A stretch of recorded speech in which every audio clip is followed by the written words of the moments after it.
want to go back to you about some of the names that we're hearing as we approach the deadline, including Derrick Rose from the Knicks, possibly going to Minnesota, a Tom Thibodeau reunion maybe in the offing. What can you tell us about that?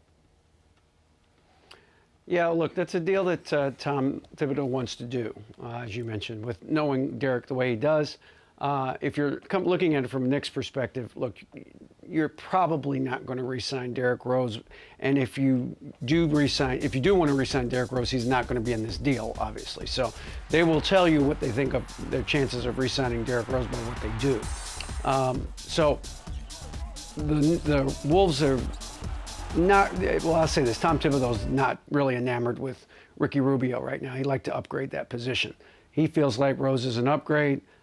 They don't want to put Chris Dunn in this deal, even though he's been up and down. They still want to take a look at him. They don't want to give up on him. But I think they feel like, at least for the next year or two, they'd rather go forward with Derrick Rose. And again, that's a known quantity. It's somebody that Tibbs knows, as opposed to, and you usually take a chance on a guy that you know now. Does that mean Rubio goes to the Knicks? I don't know that necessarily is how it works out, but it's probably the way it works out. So that's something that's still being discussed right now, obviously, in the last 48 hours before the deadline. Right, and I know in the pieces that you've written, you've also mentioned young Jahlil Okafor, who's an interesting piece for some teams. So maybe you can shed a light on some of the interest that he's gathering right now. Well, look, he's still very much in play. A lot of teams trying to get him. Two of those teams wound up making deals in the last couple of days. New Orleans was one of the main places that was looking at him. They wound up going ahead and doing Cousins.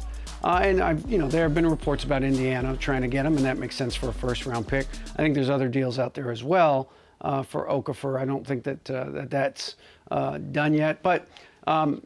He will get moved, I can tell you that. They are not going to go into next season with him on the roster, and they're not going to finish out this season with him on the roster. So it could be, the Lakers were one such opportunity, and they may still be in play.